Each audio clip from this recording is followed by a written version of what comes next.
truly a child of Silicon Valley. She was born there, educated there. No, not born there. I was not born there. I was born in Grew India. Up there. But it makes for a good story. I'm born in India, raised in California, and now living in Paris. So I don't know what that makes me. Globo sapiens. Globo something. I want to talk to you about the very first meeting I had with Steve Jobs, because it taught me a lot about change, a lot about innovation, and how to frame it. But before I actually share that story, I have to tell you, when I quote him and I use a bad word, it's not me using a bad word in Austria, it's him. I'm just channeling him. First time I met him, I walked in to the room, and the division that I was a part of had asked me to present the plan for why we were successful.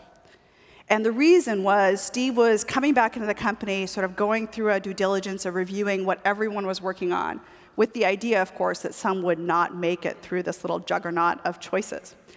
And the team that I had been working with had grown this particular business from $2 million to $180 million in 18 months. We were the only high-growth space in the business. We were the most profitable by far. And so, because I had been the little champion of this thing, they put me in front of him. So there I was in my little navy blue suit, trying to act so appropriate, in a really long conference room with my crew of much more experienced managers sitting beside me.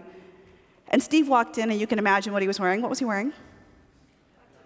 He actually hadn't adopted the black T-shirt yet. People really believe that. Jeans and a logo T-shirt, because that's what he used to wear back then, and flip-flops that, honest to God, needed to be thrown away. And somebody luckily took care of that many years later. But he walks in, and these are the very first words he said to me. And the key is, the slides behind me, just like I have right now, said something like channel manager in the content. So these are the very first words. F the channel. See, I did edit myself there. F the channel. We don't need the channel. Now, at the time, I remember thinking, do I sit back down?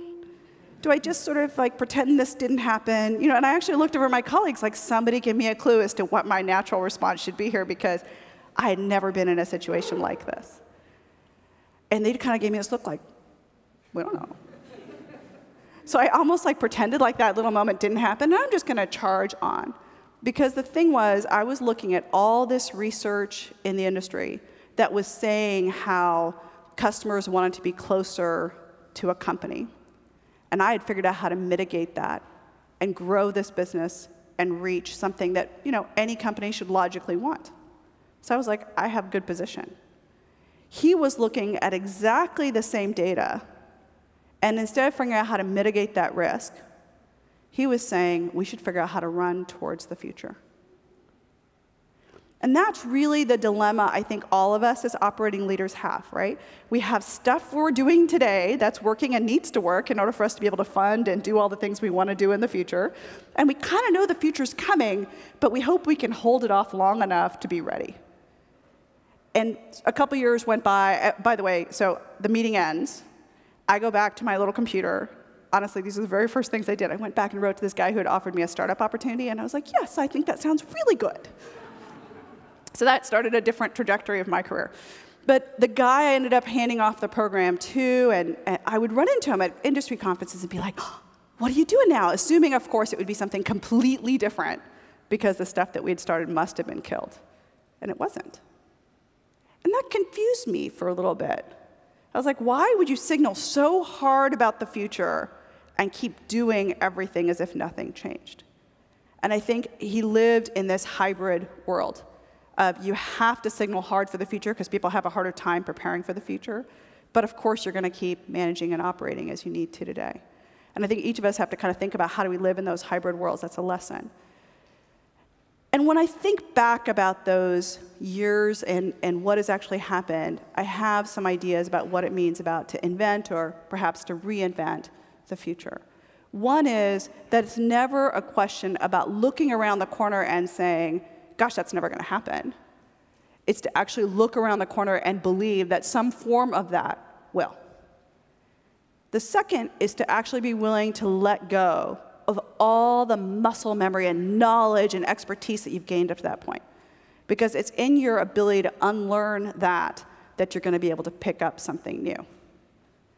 And the third is to accept that it's not a matter of whether or not that change is coming, but how will you be ready? It will come in some flavor or some shape that you don't see today, but it's not going to slow down. It's not going to not come.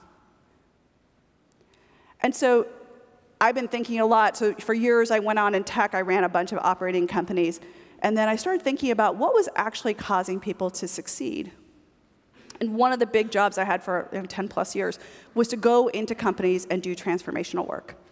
So interestingly, this conference is called The Great Transformation. But to actually go in, and it was companies that had basically tried several things on their own for many years. Typically, they had done it for a couple years all by themselves, failed, hired McKinsey, got a great PowerPoint, failed, and then they were, by the time they got to us, and I don't really think they wanted to hire us. I think it was mostly out of desperation, like they've heard this might work, and we would come in. And my thing was, I would say, I would run the process for you. That's all you have to agree to. We're going to run the process. And we would go through and show how the answers were actually within the organization. But it wasn't about having the answer. It was about having an answer we all agreed to. So closing the gap between strategy and execution wasn't about a brilliant new idea. It was about closing what I call the air sandwich of the organization. That gap between the theory of what we're going to go do and people actually doing it is an air sandwich. If you can get everyone in the same room and you understand it together, you will go execute it together. And since then, so that was the first book, Collaboration, was called The New How, and about those experiences of how might you duplicate that model. And then I started thinking and realizing that actually the stuff that let you work inside a firm was also the same thing we were seeing in the marketplace. And I thought about that as being the same kind of work. You could call it collaboration, you could call it social. Now, when I say the word social, how many of you guys, what word did you just add to that word? Social media. Do me a favor, for the next minute, do something social, and we're going to come back and check in on that. Go ahead, be social. Good, right? That'd be so fun. That was a really good, did you like that? Tom, you liked it, right? I think they were, whenever I see a whole group of people, I don't see a clock. Do you see a clock? I know, they didn't put up a clock. I'm worried because I don't have any feedback with. I would too, but I left my things down there. So I'm going to try to wrap in. That was a fascinating slide, by the way. So that was the proliferation of sort of publishing platforms. So different game consoles and/or mobile and/or got it. And our strategy is we ignore all of that in a lot of ways. We'll come back to you. Yeah. Wow. If you had told that girl who lived in a slum in India that she'd be doing whistling in front of a bunch of management experts with the angels on the ceiling, I don't know if she would have believed you. Somebody talk to me about what just happened. What just happened? What was social? Describe it. Connection. Thank you, Peter. What else? Communication. What else? Face-to-face. What else? Curiosity. Oh, I like that. Anybody high five? Conversation. Two-way. Anybody hug? Not management people, we don't hug. But you laughed, right? You made this thing. Here's the really funny part about the word social is it's gotten super hooked into the word media, and it has nothing to do with technology and everything to do with what we just did. What are the conditions by which people connect and create ideas together is social. Now, to illustrate that story is to look at TED and its relationship to TEDx.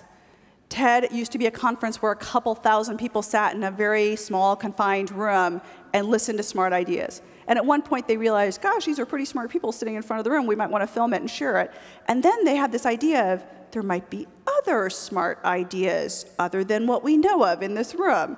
And I was in the room when they made that decision about, we might open this thing up to this thing called TEDx. And the way they said it was sort of like, I don't know, if this is a very US reference, and I apologize for it, but do you guys remember the show Romper Room? Anyone understand that show? So this whole thing of like, it's Marianne and Joe and, Vineet, and it would be like, we could name them all on our fingers, hands, and toes kind of thing. And the reality was, TED has now had over 6,000 events globally that has really created an occupation of how do you share ideas that matter. My favorite story happened out of Kibera, which is a slum right outside of Nairobi, Kenya. And the story was they had to bring in lights, and they brought in the local politicians, and they used the TED brand to say, here are the problems in our slum. Help us fix it. And 2 years later, almost everything they presented that night ended up being changed from education happening in the slums. That didn't happen in New York. That didn't happen in, a big conference room in Vienna. It happened because it was local. And it happened because people were given the opportunity to bring forward that thing that only they could bring. Now, I've written a book, and so this little grid is only to show you that social is often thought of as a marketing vehicle. Social actually is in every part of the value chain. This grid is actually on Harvard's blog if anybody wants it. And I hadn't found a company that had done it entirely across every part of the value chain, but I did find experts in each. And that's the thing I think is actually happening, the opportunity to work as interactively as possible, from customized products to how we think about what is selling if the person helped co-create it with you. The shift that we're starting to see is when it was all about size mattering, efficiency mattering. And in some cases, that's still true. So if you're an oil company, size still matters. The thing that's actually shift is how much connections now matter. Today, connected people can now do what once only large, centralized organizations could. That is tectonic in its effect. That is social in nature. And there's a bunch of us who are formerly the 800-pound gorillas who are kind of feeling like maybe we ought to go on a diet. And then we dream of growing up to be this thing that I call a gazelle. Being able to leap from opportunity to opportunity, as Rita describes, right? Using the transient advantage. And we think about it that way, and we think, maybe we could be that. But it has to involve us actually figuring out what is it that we're doing that we need to unlearn in order for us to move. We can't take every practice and discipline that we have today and expect us to transform. So I want to name a couple beliefs that we have today in business that we largely accept as a truth, and to challenge that frame. As Pankaj really talked about, right? If the frame is wrong, we can't change any of the pieces. So there are 4. One is that you can keep a market advantage, that you can have it and hold it. The second, if you get the very best people on the bus, we're good. The third is that we need an organization to align people. The fourth is that efficiency is everything. That's how we make a profit if we're efficient. And actually, all those 4 have fundamentally shifted. Rita just actually laid out that competitive advantages have gone from 40-year arcs to 12 in slow-moving industries and 5 in fast ones. Did I get that right? It's your data. Okay, it's Rita McGrath's data. It's weird when I reference her from all around the world on stage, and now I'm like, oh, she could correct me. That's very social. And the other one is it's no longer about having the right person on the bus. The whole system of compensation has been about, do you have the right degree? Do you have the right qualifications? Well, by the way, that means that you have to have the infrastructure of your history to get to that best school, to get to that experience. But what if that guy in Cabrera actually had an idea? Or better yet, a woman in Cabrera had a great idea.